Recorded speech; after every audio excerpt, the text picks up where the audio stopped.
All right, Dak Prescott. Now, I don't remember where you are on Dak, George. I'm sure you're going to let me know. I'm high on Dak. I think he's a winner. I think he's got the intangibles. Rob thinks that's a bad word, but I think anybody that knows football knows that quarterbacks need the intangibles.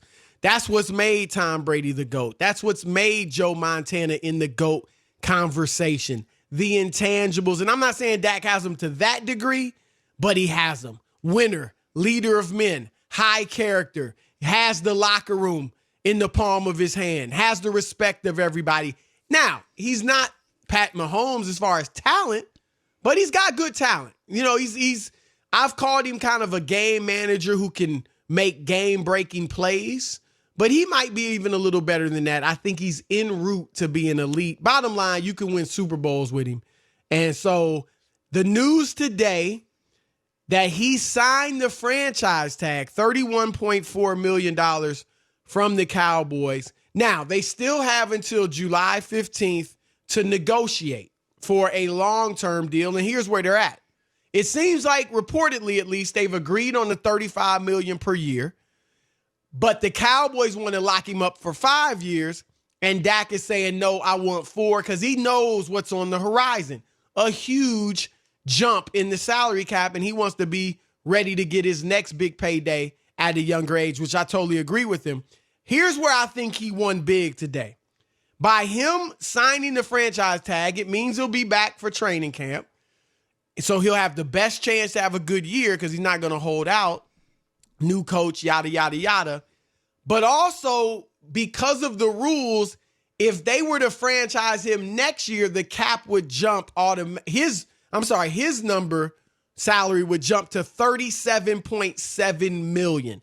And most people are speculating that the salary cap is going to drop because they're likely to play this year with no fans in the stands. So it's either going to remain the same or drop. So Dak's $38 million will be too big a part of the cap for the Cowboys. They're going to have to release some players, some good players.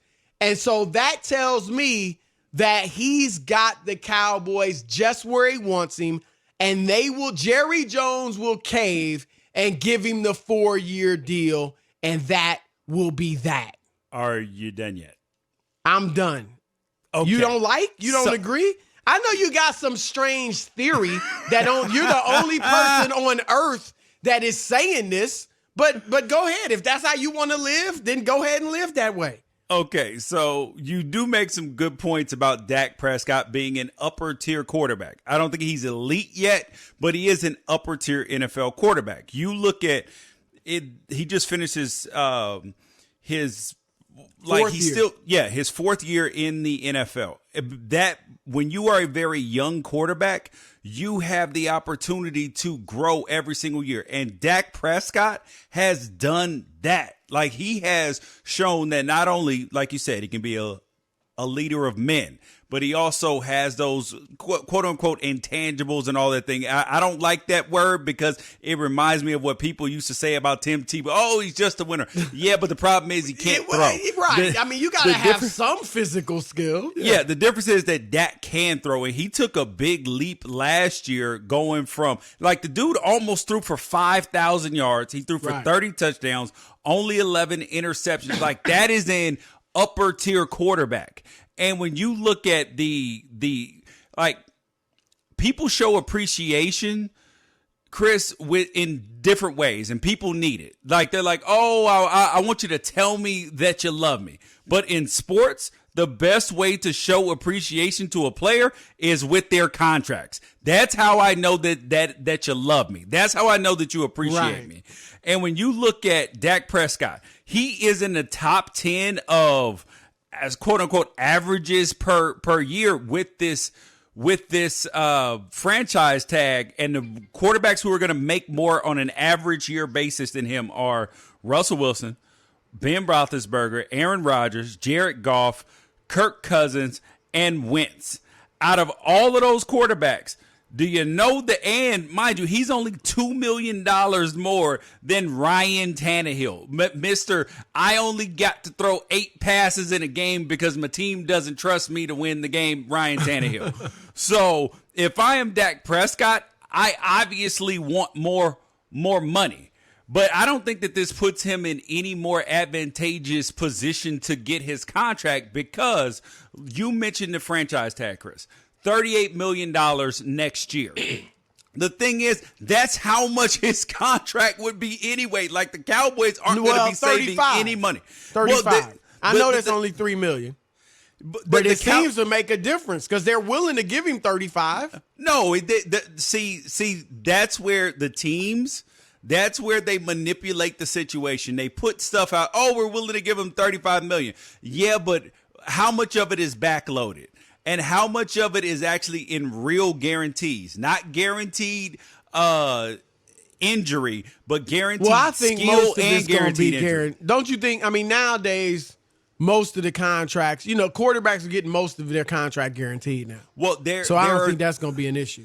Well, there are 2 types of guaranteed money in the NFL. There is guaranteed skill money, which means whether you play well, don't play well, whether they cut you or anything like that, that is real guaranteed money when it's guaranteed skill. Then there's guaranteed injury money where they can do you like they did Dante Hall, and they can now cut hold you. On. You think as you called him, a franchise quarterback? You think a franchise quarterback isn't getting all the guarantees? That's what I'm saying. Where the team puts out, we were offering him $35 million. It could be the structure that is the problem. And the other thing too is that Dak is forecasting the future, which is so critical, which is don't look at the money now, because the salary cap now in the NFL is different than what it's going to look like a year or 2 years from now when that new TV money comes in. So that's why he only wants 4 years. Well, no, if he goes to 4 years, in 2 years, he'll be a middle of the road paid quarterback. Right. And that's definitely what he does not want. So he's looking at, okay, what is this money going to be like a year or 2 from now when this new TV money kicks in? So I want to still be in the upper tier of that. And that's the same reason why, under no circumstances, as I were him, if I would sign $1 more than Russell Wilson per year. No, I need to be at about $38 to $40 million for me to ink a deal because of what's happening in the future. Look, I'm going off the reports that they have essentially agreed. Now, they could be wrong, but the reports are that they've agreed on the money. That's about $35 million a year. And that he wants 4 years, they want 5. That's the difference. Now, I just sang Dak's praises. But $40 million right now? I mean, as much as I like him, he's not Deshaun Watson. As much as I like him, he's certainly not Patrick Mahomes. So okay. Hold on.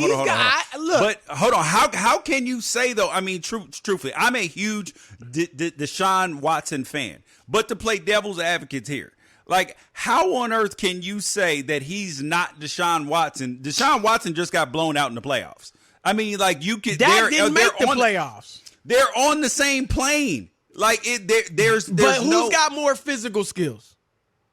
Deshaun Watson. Okay, and wouldn't you admit he has the intangibles too that we like in Dak? I believe it. However, he's got a saboteur as a head coach. I so agree. That is completely different. Bill O'Brien. And Dak didn't have the best head coach either. I just think Deshaun has the physical tools that Dak doesn't. Now, you make a decent point. Deshaun's been injury prone to some degree, and Dak's been an Iron Man. So I think there's that. Okay, so but Chris, really though, when has the guy with the most physical tools been the best quarterback in the NFL? Pat Mahomes. He doesn't have the most physical tools. Who's got better? He's got Who's a got better? He's got a rocket for an arm, like some, right? You know, he got a rocket for an arm. He's mobile. He's mobile, but he's not the most mobile. Yeah, but he's the most mobile with that type of arm. Listen, Chris, when I'm when jabbing, man. I'm jabbing. I'm And saying that you got, I just wobbled. You have Aaron Rodgers. Your legs are rubbery. You have Okay? Aaron Rodgers. No, Aaron hold on. is not as mobile as Pat Mahomes. He was mobile for his dad. He's as mobile as Pat Mahomes. Yes. Stop. Every bit as mobile as Patrick Mahomes. Every bit. No. Okay. And he doesn't have the intangibles that Mahomes has. I think you agree with that. How dare you? Shot. How He's dare on the you? ropes. How dare you? Really? You He's shocked got the me. intangibles. Why has he only got one Super Bowl appearance? Forget You win. shocked me. You just shocked me with the Stop it. He got the unmitigated intangibles. gall to question literally one of the You most are on the physically ropes talented, and about to one of the fall. most physically talented quarterbacks in NFL history. 8 count. In Aaron Rodgers. Yes, I'll Stop give it. you all that. I'll Stop give you it. that. And you're going to tell me that Patrick Mahomes is far superior in all the athletic categories? Not far, No, Chris. not far superior. But you said, when has the guy with the best physical skills been the best quarterback in the league? And to be honest, I'll say a few years ago, it was Aaron Rodgers. And today, it's Pat Mahomes. You would agree with that. He's down. George. Chris, It's you early. just changed. It's too early for this. Bro, you just changed I'm the Mike whole Tyson argument. and you're Peter McNeely. You changed We the are whole gonna argument. We're going to give you the round. You're saved by the bell. We're going You to give changed you the a argument. break. You were talking about Deshaun Watson. Oh, Lord. You were talking about Deshaun Watson. And You then in you my come over here house. and tried to judo. Listen. I'm You're not falling for saved this by the home court bell. advantage. Go back No. to the corner. Get you some smelling salts. Let them throw some water in your face and come back out for round 2. All right, 877-99 on Fox. 877-996-6369. Your turn to weigh in.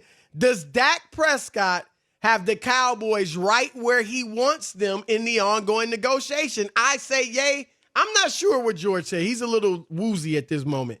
And you got him. Go ahead, George. Yeah, Jeremy in Texas. What say you, my friend? What's up, guys? Okay, here it is. Y'all ready? So you run Dak on his franchise tag. You stop negotiation. Remember, this is a COVID-19 season, so run him on the franchise tag this year. Don't even talk about any contract negotiations. Go for Jamal Adams on a 1 and a 2 for round picks. Get Jamal Adams in, run out the season, see what happens this year with all those weapons that he's got. Now, remember, you got to remember who's all signed and who has contracts already for long term. Next year, you go again, franchise tag Dak again on the second. It only brings up $37 million, but now you have room to play with Jamal Adams as well. So, you got to look at the big picture of who you already have signed, who's already got the money, and see what that can do with the weapons that you got. I mean, if that works, I like it. You get Jamal Adams and you keep that. I like it if that works. I don't know if it will work financially, but if it does, I like it. The problem is if it pans out, it's going to cost you a mint to sign Dak then. Then you're going to be in another coinky dink. Yeah. Well, but you'll have a super. You talking about paying out, meaning if they won the Super Bowl? Go to the second round of the playoffs. I mean, if he has a top 5 NBA threat. Yeah, if he has a top 5 MVP type season, he doesn't even have to win it. Just a top 5. Right. Oh, it's going to cost $40 million plus to get him. Yeah, I hear you. And that's why, that makes sense. All right, let's go to the second caller. Chris in Boise, what do you say about Dak, man? How you guys doing? What's up? Hey, so I kind of agree with that first caller. You franchise him. I wouldn't even do any contract talks at all. He got some new weapons in the draft. What he can do. We're losing. We're losing Dalton Chris. actually has a chance. Okay, go ahead. Go ahead, Chris. Andy, with that O-line the Cowboys have, Andy Dalton might actually prove to be a very, very good quarterback in that system. So I say you franchise Dak, let him prove himself with these new weapons. Hopefully he's better than a middle-of-the-pack quarterback, and then go back to contract talks next year. Well, like George said, I it hate could that. be costly for the Cowboys. See, my only question with this is that why was there no talk about this with Carson Wentz about waiting to see what he does to give him a contract? Same thing with Jimmy Garoppolo. No, let's pay him. We're super excited about him. No, Dak needs to get paid right now, just like everybody else. Marty in Kentucky, what you got to say about Dak? George, I agree with what you just said. The same thing should have been said about Carson. I don't know why, it wasn't, but it should have been. But I'm there too, where I think that Dak should be franchised. See what happens if you don't think he can lead you with him weighing down your salary cap with a huge contract. Next year, you're looking for a quarterback in the draft, and you're trying to use that window of a rookie contract. And when you're arguing with Chris, you got to understand he argues with Rob Parker on a daily basis. So switching the subject is within the rules because Rob does it all the time. Well, I guess I can't bring a knife to a gunfight. I got to bring out all the That's cannons, right. You man. up here with the top contenders now. The heavyweights, baby. Well, I agree with obviously I agree with Marty, man. Like that. You know, it's just certain people that they're like, oh, we need to wait and see what he does. No, just pay the man. He's proven, and the most important. So, thing what do you Dak, think he should get then? Where are you? Because you brought up $40 million, and as much as I like Dak, and I get it, the cap's going up, but I hesitate to give him $40 million. I'm sorry. Okay, the most important things that you need out of a player are, especially a quarterback, you need leadership. The ability to convey to your teammates that make your teammates believe that you can win. Sound like the intangibles. And the most important thing that you have to be as a quarterback or a player in general to get paid huge bucks is that you have to be trustworthy. Like, that Dak's not getting in trouble. You know that he is going to show up to the stadium. He's going to be a company man, do what he's got to do. Like all the things that you want out of your franchise quarterback. So and he's steadily improving each season. That's what doesn't make sense about the not paying him thing. It's like he's checked every single box that you want the man to check, except for getting deep in the playoffs. But the same can be said about all on him, right? You look at his exactly coach. The bottom line is I think you're in agreement with me. They need to lock him up at 35 per for the 4 years. If the reports are true, that's what he wants. Get it done, because you're right, George. In 2 years, that 35 is not going to be a big deal. No. And they're being greedy. They want that extra year at 35. No, just lock him up. Your hope is that he wins you a Super Bowl in those 4 years, and then you pay him whatever you want. Jerry's got his Super Bowl, and they're good.